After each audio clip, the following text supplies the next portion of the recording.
Right, good evening, ladies and gentlemen. We're back. It is a Blind Man's podcast with me, of course, a blind man. Big shout to my sponsor, Luk Luk Productions, the largest media company in the United Kingdom. They have worked with people such as ITV, BBC, Sky, and of course me, Blind Man B. Now, listen, this is probably one of my favourite podcasts right now. No offence to the people I've on, I love yous all, but this one's close to my heart and my hobby. I've got the gentleman, Mr. Glenn Mcrory. Good evening. Hello, Richie. How are you doing? I'm absolutely amazing. How are you? Yes, very good. It's an absolute honour for you to join me tonight. I want to thank you for that. Oh, it's my pleasure. It's my pleasure, my friend. So first, I just want to ask you how you got into boxing and who inspired you into it. Well, as a youngster growing up in the northeast, my family are from Northern Ireland. George Best was my hero, and I was in St Patrick's School in Dipton, and we had our green strips on, and we had everybody had the socks rolled down the ankles. Everybody thought they were George Best, and it was great. And then I love George Best because apart from being one of the greatest footballers of all time, he was a character. He was a character, whether good or bad, or whatever. He was a character, and then along came a character that was bigger than George Best. And boxing had been in my family. My granddad had boxed. My great uncle fought for the European title. Was a very good pro. Wow. My dad had done a bit in the army, but along came someone who just took my breath away, and that was a man called Muhammad Ali. Yes. He was just for a young for a young kid to see this superb athlete who would say what round he was going to win in, and I think my first memory of boxing was Muhammad Ali, George Foreman, the Rumble in the Jungle, and obviously I wouldn't have seen it live. We had a little black and white television, so I wouldn't have seen it live, but whenever it came on, I saw it, and it just totally blew me away. It captured my imagination, and as a young kid, I just wanted to be the greatest. I wanted to be like Muhammad Ali. I wanted to be as exciting as him, and that was it. That was a career. A career was formed with Muhammad Ali. He's an absolute, I would say, the greatest of all time as well. I would agree. Him, and for me, it would be him and Mike Tyson and Rocky Marciano are my top three. Right. Well, my number one. Ali's the best heavyweight of all time because he was just unbelievable. But for me, the number one fighter of all time is a man called Ray Robinson. He went by the name of Sugar Ray Robinson. And I saw him. I also saw videos of him, and he was just unbelievable. He was just pure poetry in motion. There was nobody. To be honest, nobody's comparable. I love the history of boxing, and I've read. I've got a massive collection of boxing books, and Robinson's record is just it's untouchable. It will never be bettered. He was extraordinary. Now I have heard of him, of course, but I've never really paid much homage to him, so I'm gonna have to check him out on YouTube. There's a wonderful video. There's a wonderful video called Sugar Ray Robinson, Pound for Pound. That I think any youngster that has any thoughts of getting into boxing and loved Floyd Mayweather or all these champions that have been around, Roy Jones Jr., some of the great fighters. You need to see Sugar Ray Robinson. You need to see this man in action because he was absolutely untouchable. He did get beat. It was back in the days when you had tough fights, and you'd have fights. You have a world title fight 1 month, the next month you'd have another one. It was that sort of hard era, and Sugar Ray Robinson excelled. So can I just ask you a question as well, Glenn? Is it true that you had over 90 rounds of sparring with Iron Mike Tyson? I had 96. Wow. So what? 96. So Still have nightmares about every one of them. I was going to say. So what's the comparison of Mike as a man and Mike in the ring throwing his left hooks at you? You know, there's not a lot of difference. Mike's pretty scary in and out of the ring. He can be, very polite and very, very, very nice. And he can be a total monster. You know, he's caged animal when he needs to be. But there's also another side of Mike. You know, he's a father, and he can be a decent guy. Obviously, he's had his demons, and he's paid for them. But you know, he was a 21-year-old Mike Tyson was a force of nature. He was something else. And he just ripped up the heavyweight division. And you're talking about a kid, really. Mm-hmm. When I was 20. I was 21. I was almost 22 when I went out to spar in 2 world title fights. And I mean, he was just knocking guys out every sparring session. I mean, it was scary. It was you were on edge. It was he never knocked me down, never seriously hurt me, but it was like world title fights every single day, and it was great at the time because you knew you were around somebody who was very, very special. Unfortunately, the wheels came off. Only when he was only 24. What was Buster Douglas? People seem to forget.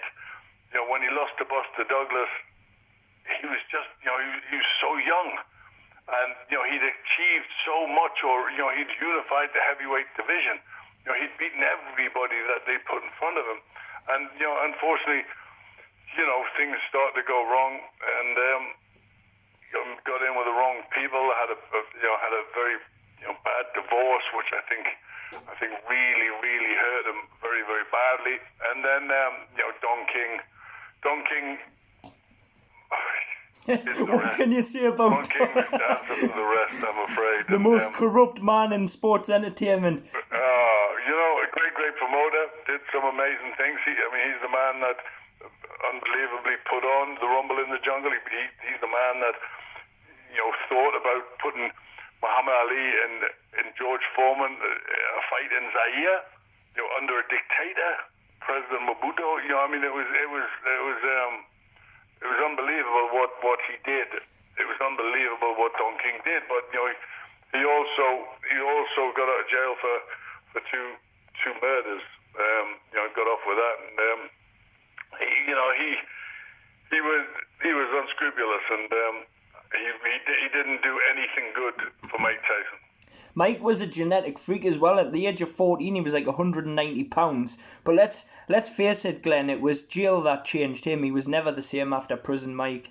After what, sorry? Mike Tyson was never the same after his stint in prison. Do you know what? But it was what led to him getting into prison. His marriage with Robin Givens was a disaster, and she really tore him to bits. He wasn't ready for someone with that savvy and that, and things just spiraled out of control from there. And he lost to Buster Douglas, and went from bad to worse, and then the prison.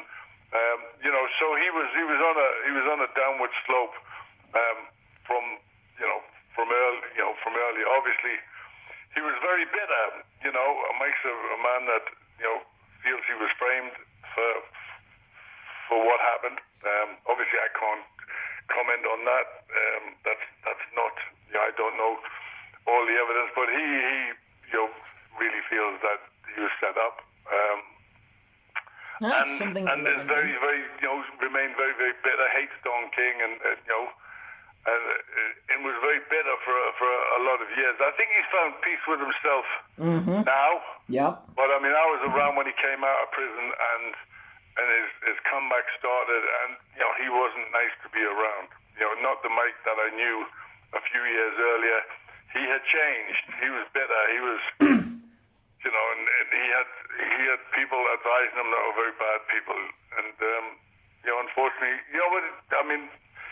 he's come out the other end. And I remember many years ago, I remember we did a documentary about Mike Tyson and Sonny Liston. Me and John Gibson went to Las Vegas to see who is the baddest man on the planet. Wow. John thought Sonny Liston was the baddest, and I thought Mike Tyson. And we did a TV show called The Baddest Man on the Planet, and Mike was he was bad. He was bad. Sonny Liston was bad too. Didn't Mike not at one point say you were the baddest white man on the planet? He did. He did. Yes, he did. I think that quote's been taken from me of other people, but probably. But I can kind of. Do you know what? No, I mean, we had good sparring. It was, not many people could stand up to Mike Tyson, and I could, and it wasn't. It was basically because his style suited me, and Mike Tyson did far more than I ever did, and a far bigger name, and made a ton more money than I ever did. But he had a style that suited me when we sparred. Remember Mike would be sparring with 4 different guys. Oliver McCall, James Quick Tillers, James Broad. World-class fighters. Oliver McCall became heavyweight champion of the world, and notably knocked out Lennox Lewis in London. So and they were sparring partners of Mike. So I wasn't alone. There was other people going in. So, but the key to sparring with Mike was to movement. Movement was the key. You couldn't stand in front of him, or he would just plow demolish through you. But like any puncher, in boxing, you've got to. Everything comes from balance. Power comes from balance, and that comes from your feet. So you need to set yourself into a stance to throw a powerful shot. And every time he went to set himself, I would just pop him with a couple of jabs and move away, and that got me through it, thank God.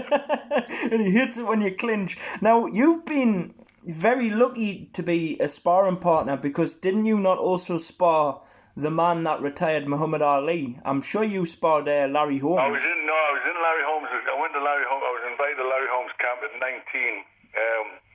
I was an undefeated heavyweight. About seven undefeated fights. I mean, I wasn't big enough, to be honest. Right. Larry noticed that. So I didn't spar with him. I sparred with Tony Tubbs on that trip, and I sparred with a great guy, one of the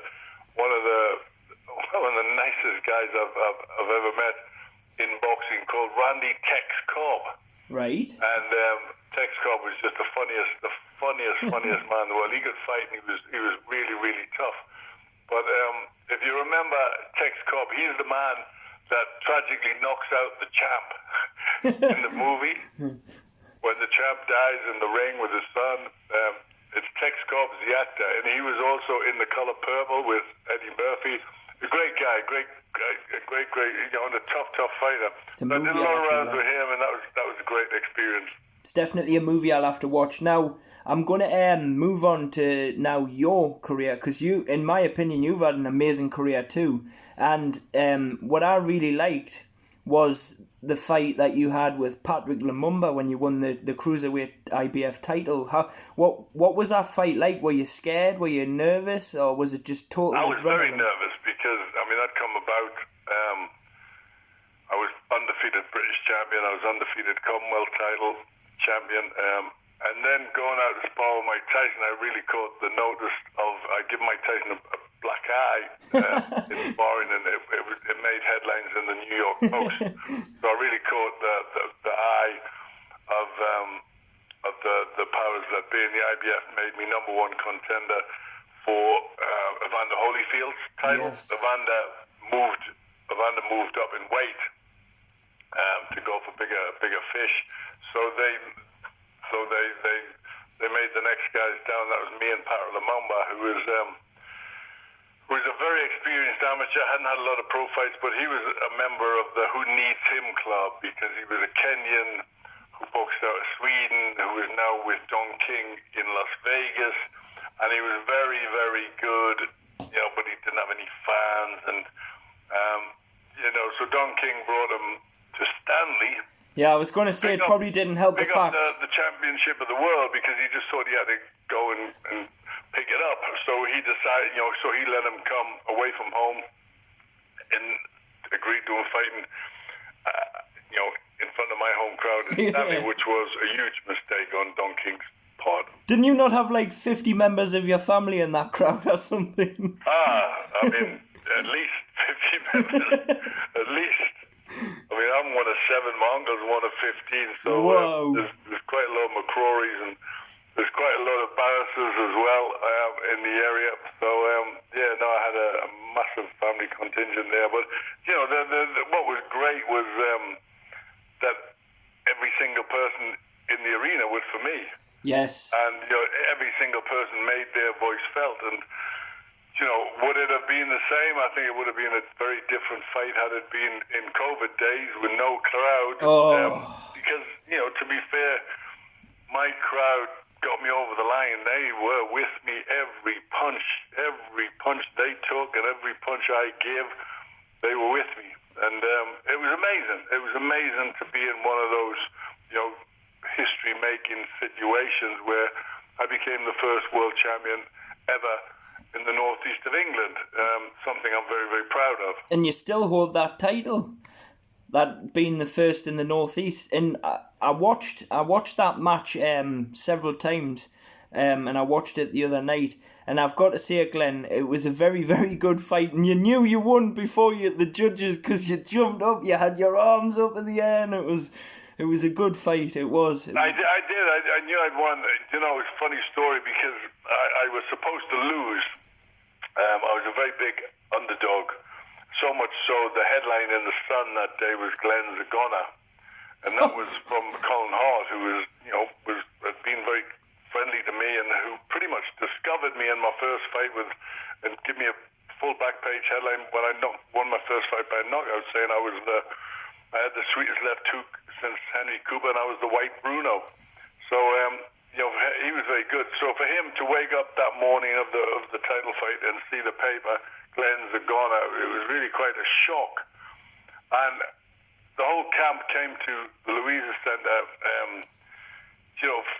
all feeling very nervous. I went to see my little girl, who was at the bottom of Stanley Front Street, the Louisa Leisure Centre, at the top of Stanley Front Street, 300 yards away from my home. So I went down to see her and give her a kiss, and then I walked up the street with my bag, just by myself. Yeah. Nobody else, just me. And as I walked up the street, I remember looking and thinking, I'm seeing people with sticky bow ties, wearing dinner suits. And I'm seeing women in beautiful dresses, and I swear to God, my thought walking up the street was, what on earth is going on in Stanley tonight? That's how much out of it. That's how much. We didn't quite. I didn't quite realize the magnitude of what was about to take place. And I got in the dressing room, and it was a very somber dressing room. People were very nervous because obviously nobody in that dressing room had been in that situation before of fighting, of a world title. And obviously everybody'd seen the papers and everybody'd seen the odds where I was a massive underdog. And I came out, pensive and nervous into the crowd. The crowd lifted the roof off the Louisa Centre, and then it was the introduction, and they introduced myself, and then they introduced Pat Lamumba. Now, in the corner, the coaches, Bo Williford and Alan Walker, they were saying, box him. He's very dangerous. He's a big puncher. Just box, use your jab, move around, box him. And then, so that was the plan. The plan was to be very cautious and box him and be very, very defensive. And then he got introduced from Kenya, #1 contender in the world, blah, blah, blah. Pat Lamumba, and he walked to the center of the ring and he held his hands out to each side. And he saw it, as the crowd sort of went crazy, he sort of looked at them all with a big smile on his face as if like, this is going to be a piece of cake. Looked all the way around the ring. And at that moment, I just thought, I'm going to smash your face. Yes, exactly. I'm going to smash your face in. And it was, and you know what? It was. I just thought if he thinks he's come here for an easy night, he is mistaken. I'm gonna come out of there. They're gonna carry me out on a stretcher, or they're gonna carry me out on their shoulders, one or the other. And that was a thought, that fighting instinct that changed the fight, because I went out and I caught him I started very fast, very angry, hit him with a big left hook, and almost knocked him out. And he never quite recovered from that first round. He got back into the fight, but I just kept the pressure on. And it was remarkable. My fitness was second to none. Thanks to my team. My team had hardly any experience whatsoever. But they were with me all the way. Alan Walker was absolutely sensational. My brother Neil, they were, an unlikely corner, but they got me through the championship of the world. Well, I reckon you had him chinned after round 3, but that's just my opinion. So obviously, you go on as champion. Jeff Lampkin takes it off you, and then you move up to heavyweight to give heavyweight a go. 1991, you're standing in the ring with the legendary Lennox Lewis. Can I tell you a story? I retired after I lost the world title, because I kind of I was very unhappy, because I went off to America to do a deal to fight my number one contender, Jeff Lampkin. Yep. And we signed for the fight for, I think it was April or May.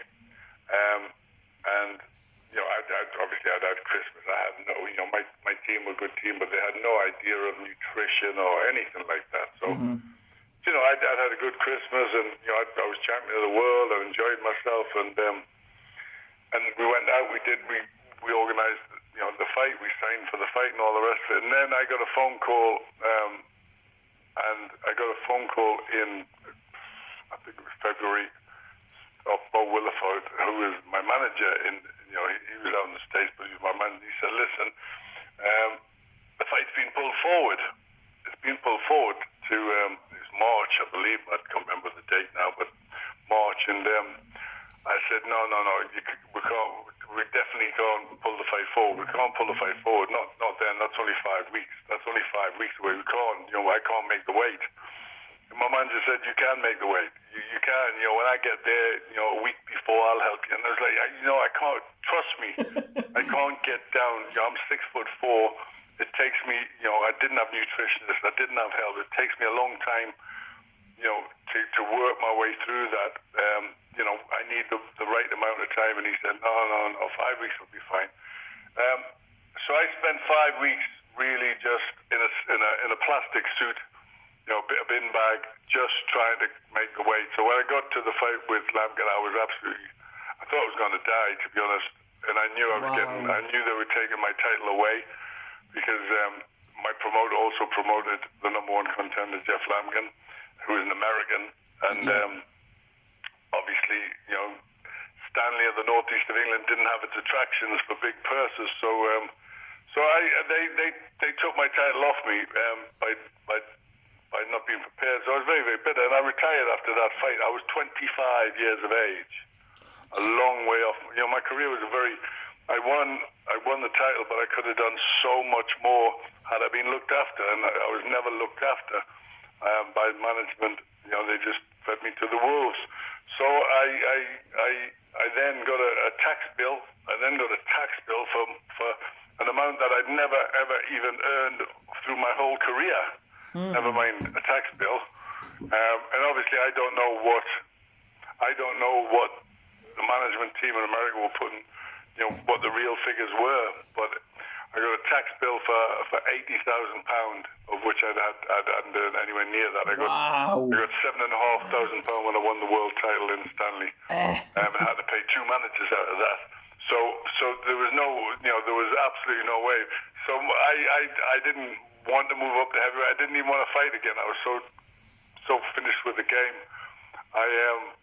But to get the tax money, I had to pick a fight with whoever could get me that money, and the only person that could get that sort of money was Lennox Lewis. Yes. So I bought Lennox, and I trained, and my head wasn't in it, obviously, because it was for the money, and I wasn't going to get a penny of it. So I went in the ring, the Royal Albert Hall, to fight Lennox Lewis for the Taxman. He tagged you. Which hurt me very, very badly. Yeah, he tagged you with such a... that came back for the world title, but I was retired at 27. I was 5 years away from my physical prime when I retired, and I retired because I was so disgusted with boxing and what what the fight game and what the powers that be and the boxing board of control and what everybody had allowed to happen, what they'd allowed to happen to a young man who was just trying his best and who made no money. I was absolutely sick of the sport. I can't believe you only got a job I got a job with Sky Sports and was there for 27 years and had some amazing nights. I was just saying that, I can't believe you only got $7,000 for the cruiserweight title. 7.5. Don't undersell it. $15,000 it was at the time. Wow. $15,000. But how bad my career was, and this is when fighters are complaining about having a rough deal and all that. If anybody remembers being there, I took the microphone. They said, "Glenn, who do you want to thank?" And I thanked one group of people. I said, "Stanley Dole-offers, thank you. I'm not coming back." Wow. And I signed off the Dole in the ring live on ITV. Wow. So obviously, I mean, I don't know if you want to talk about the Lewis fight, but I seen him tag you in the second round, which put you on your knees. Is Lewis as hard as a puncher as it gets made out? Or? Lewis was too big for me anyhow, and I shouldn't have. I'd have given him a hell of a lot better fight if I'd fought him at Stanley a year earlier. Because he wasn't quite ready for the occasion and that sort of stuff. But he was an Olympic gold medalist. He was a British champion, Commonwealth champion, the European champion. I think 2 fights later he became heavyweight champion of the world. So there was no disgrace. I wasn't ready for that fight mentally, physically. I got weighed in with about half a stone worth of coins in my pocket to make me up to look like it was that I was a heavyweight. It was sad because it was something that I had to do that will stay on my record for the rest of my life. People will always see it, but nobody has any idea of the circumstances behind that, and then that's fine, because in fighters' careers they all have there's problems and reasons and stuff behind every loss. Mike Tyson would never have lost to Buster Douglas if that had been 2 years before. Mike Tyson would have destroyed Buster Douglas. But there was so much going on in his outside his boxing career, in his personal life. There was so much going on that that was what happened, and that's what changes lives. That's often not what's going on in the ring, but what's happening to somebody outside of the ring. But what it boils down, the reason why problems happen. What it boils down to, Glenn, though, which to be honest with you, I think you should be proud of. I mean, you had 30 wins, 8 losses, and 1 draw. That's a good record. That is a good record. Do you know what? My career was an awful career, very badly managed. I never had a professional trainer my whole career. I never had I had my assistant amateur coach, Alan Walker, who did his utmost best and was brilliant for me and was a great friend. But I never had a pro trainer. I trained out of a room above a fruit shop in Cascade. It could have been so much different. Could have been so much better. So, but that is by the by. At the end of the day, under those circumstances, I still managed to win the Cruiserweight Championship of the world. So I'm happy about that. So do you think it's because doing that and become the first world champion ever? It's absolutely amazing. I'm still the only out of the Tyneside region. I'm still the only world champion ever. So there you go. That's something to hold on. And do you think that you didn't get much support because of where you come from? Because I was watching a podcast with Teddy Atlas, and Teddy Atlas said all of the alphabet organizations in the boxing world are very, like, touchy, sketchy, fishy, whatever you want to call it, you know? So I don't know if it's through money or favoritism. I don't know. You know, I don't think much has changed in life, in sport, in anything. You know, a lot of, you know, and everybody listening knows, you know, a lot of success is about who you know and lucky breaks, and, you know, being in the right place at the right time. You know, but if you are in the right place at the right time, you still have to be ready. Yeah. You still have to be ready, and you still have to be prepared and that sort of stuff. So, yeah, but I'm not. I mean, there was a time when I was bitter about my career, and you know, wished it had turned out so much better, and wished I'd had a top class trainer, and you know, had proper gym, and had the knowledge, and you know, nutritionists and all that sort of stuff. But you know, it's pointless. You know, you can't change that.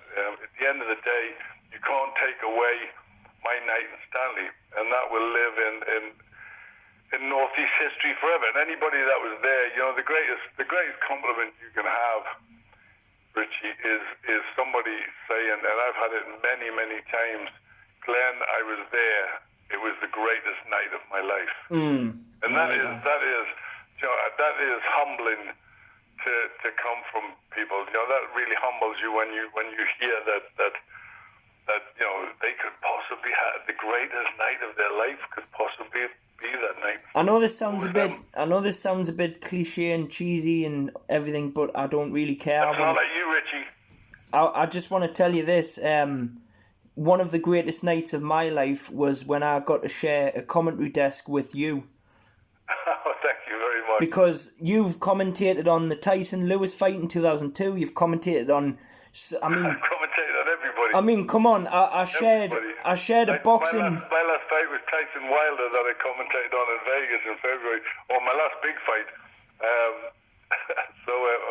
Obviously, it's just my memory from Coast Radio. One of my highlights forever will always be that I shared a commentary desk with the Sky Sports commentator. Newbiggin, yeah. Newbiggin ABC, some great guys there. And, yeah, it was a good night, wasn't it? It was brilliant. I mean, it's hard for a blind guy to commentate on boxing, but well, you know what? I think I've had a few blind judges at times. I think I've winged it well, though. You did great, mate. So what was that? What's the greatest fight do you think you've ever commentated on? The greatest fight I've commentated on so many, but there's one that stands out as just an amazing night. You know when you say, I was there, I've got the T-shirt. Yeah. Well, I literally have got the T-shirt. So I've got the T-shirt of a fight. I think it was 1991, and it was the first fight in Las Vegas at the Mandalay Bay between Eric Morales and Marco Antonio Barrera. And obviously they had a bunch of fights, three fights they had. But the first one was, they were all good, but the first one was unbelievable. Two Mexicans on a Mexican holiday. It was, and they just battled it out toe to toe for 12 rounds. It was unbelievable. It was, you know, I've done this a long time, and it was almost hard to speak. I was so excited, and it takes a lot when you've seen as many fights as I have, you know, in the thousands and thousands of thousands. It takes a lot to get that excited. It was unbelievable. But, you know, the Tyson nights were great. The Lewis nights were great. The De La Hoya nights were great. You know, I mean, I'm getting so much fun with Tyson Fury now, you know, covering his fights.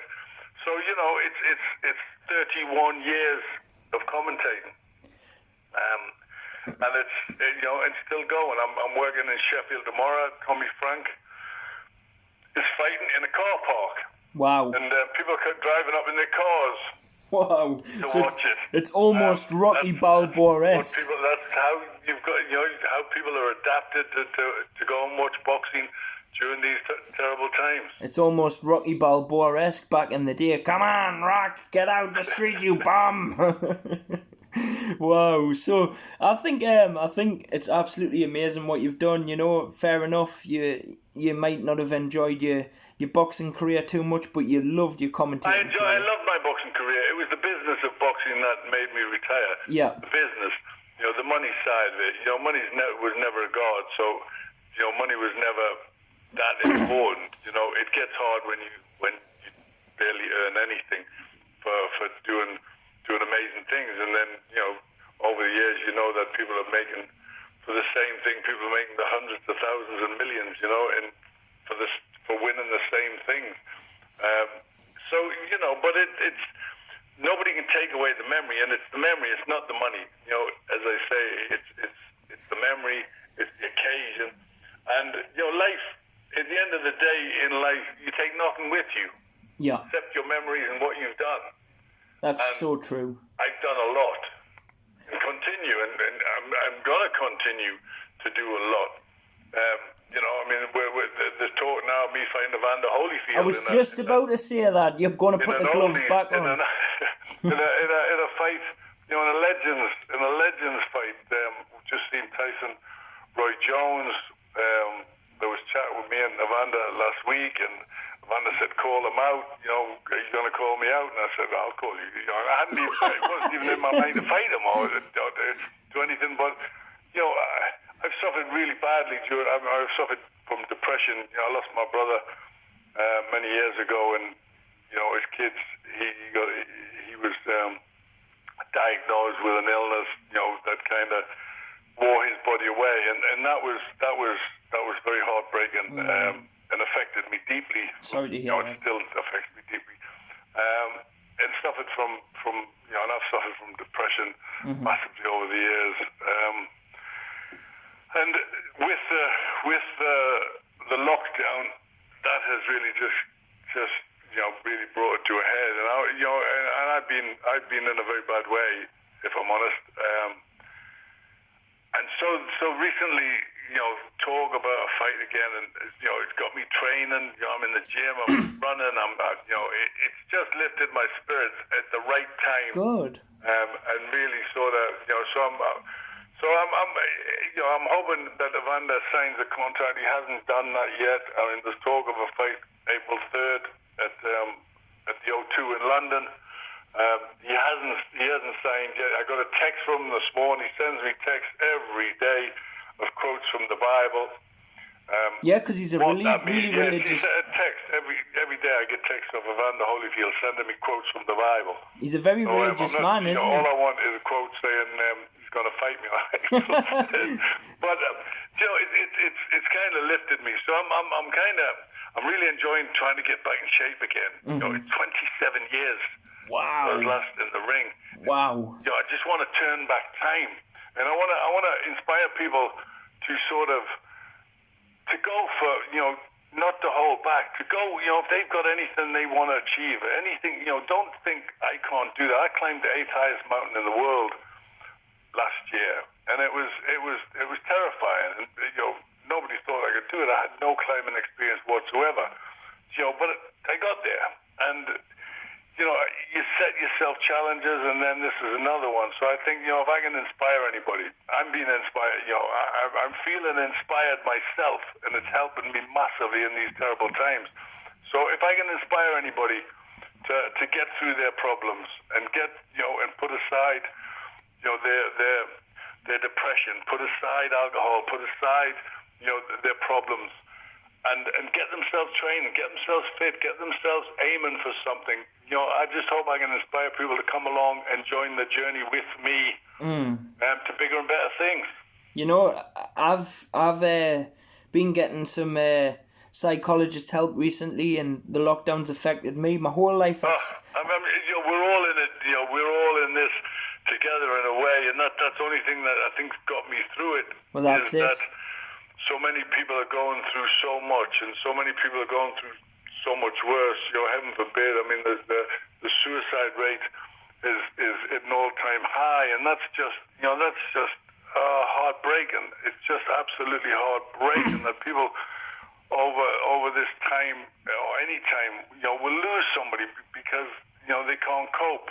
Mm-hmm. So if I can try and help somebody, inspire somebody to, the first thing I can say is get out for a walk, get some exercise, get some fresh air.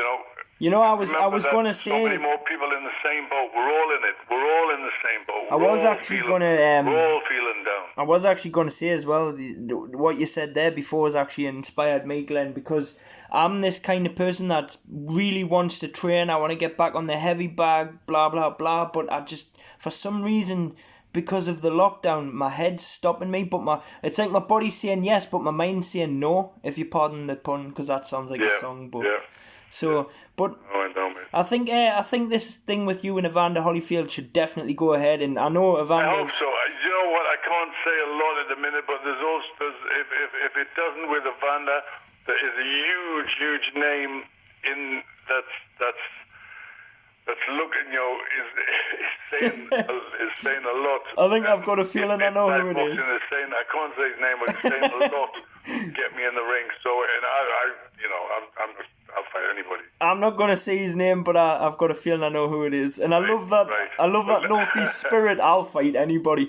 Hey, Glenn, if it doesn't work out, I'll fight you for the fun of it. Yeah, I mean, you'll have a roll around the carpet at your house. Yeah, we'll have a rumble in the jungle. All right, buddy. God bless you, man. Thank you very much. Thank you for your time. And pleasure, Richie. You take care, my friend. Tell Evander Holyfield that I said hi and I would love to podcast him. I'll tell him you'll be there. Ta-da, bud. Cheers, mate. God bless. Oh, what a legend, man. Glenn Mcrory. Wow. 27 years on Sky Sports. He's fought Lennox Lewis. He's sparred Mike Tyson. And he might be having a fight with Evander Holyfield. Woo!